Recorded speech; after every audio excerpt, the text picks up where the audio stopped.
Course purchase ചെയ്ത് കഴിഞ്ഞ് നിങ്ങൾക്ക് ലോഗിൻ ഡീറ്റെയിൽസ് കിട്ടിക്കഴിഞ്ഞാൽ നിങ്ങൾ ആദ്യം ചെയ്യേണ്ടത് ഗൂഗിളിൽ വരാം. എന്നിട്ട് ഇവിടെ ഡിജിറ്റൽ ഡു എന്ന് പറഞ്ഞ് സെർച്ച് ചെയ്യുക. അപ്പൊ നമ്മുടെ വെബ്സൈറ്റ് ഇവിടെ കാണിക്കുന്നതായിരിക്കും. ജസ്റ്റ് ഒന്ന് ക്ലിക്ക് ചെയ്ത് കഴിഞ്ഞാൽ നമ്മുടെ വെബ്സൈറ്റിലേക്ക് നമ്മൾ എൻ്റർ ആയി. ഇവിടെ മെനു ബാർ കാണാം ഏറ്റവും മുകളിൽ. അതിലൊരു ഓപ്ഷൻ ഉണ്ട് സ്റ്റുഡൻറ് ലോഗിൻ. ഒന്ന് ക്ലിക്ക് ചെയ്യുക. ക്ലിക്ക് ചെയ്ത് കഴിഞ്ഞാൽ ഇവിടെ യൂസർ നെയിം അല്ലെങ്കിൽ പാസ്വേഡ് ചോദിക്കും. അപ്പൊ ഈ യൂസർ നെയിമും പാസ്വേഡ് ആണ് നിങ്ങൾക്ക് ഓൾറെഡി ഞാൻ ഷെയർ ചെയ്ത് തന്നിട്ടുള്ളത്. അപ്പോൾ ഇവിടെ യൂസർ നെയിം കൊടുക്കുക. ചിലപ്പോൾ മെയിൽ ഐ ഡി ആയിരിക്കും, അല്ലെങ്കിൽ ജസ്റ്റ് ഒരു പേരായിരിക്കും. ഇപ്പൊ ഞാൻ ഫോർ എക്സാമ്പിൾ എൻ്റെ ഒരു മെയിൽ ഐ ഡി താൽക്കാലികമായിട്ട് ഞാൻ ഡമ്മി ആയിട്ട് കൊടുക്കുന്നുണ്ട് ഇവിടെ.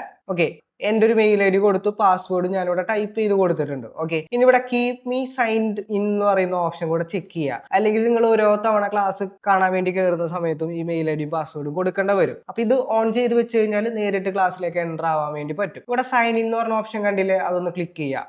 ഇതാണ് ഡാഷ്ബോർഡ്. ഈ ഡാഷ്ബോർഡിൽ എൻറോൾഡ് കോഴ്സസ് എന്ന് പറഞ്ഞ ഓപ്ഷൻ കാണാം. അത് ക്ലിക്ക് ചെയ്ത് കഴിഞ്ഞാൽ നിങ്ങൾ ഏത് കോഴ്സ് ആണ് എടുത്തിട്ടുള്ളത് ആ കോഴ്സ് ഇവിടെ ഉണ്ടാവും. നിങ്ങൾ എടുത്ത കോഴ്സ് പുതിയ കോഴ്സ് ആണെങ്കിൽ, അതായത് ഇപ്പോൾ സ്റ്റാർട്ട് ചെയ്യുന്നതാണെങ്കിൽ ഇവിടെ സ്റ്റാർട്ട് ലേണിംഗ് കാണും. ഓൾറെഡി കംപ്ലീറ്റ് ആയിട്ടുള്ള കോഴ്സ് ആണെങ്കിൽ ഇവിടെ സർട്ടിഫിക്കറ്റ് ഡൗൺലോഡ് ചെയ്യാനുള്ള ഓപ്ഷൻ ആയിരിക്കും. അപ്പോൾ എൻറോൾഡ് ചെയ്ത എല്ലാ കോഴ്സസും ഇവിടെ ഉണ്ട്. ആക്റ്റീവ് കോഴ്സസിൽ ഇപ്പം ആക്റ്റീവ് ആയിട്ടുള്ള കോഴ്സസ് കാണാം.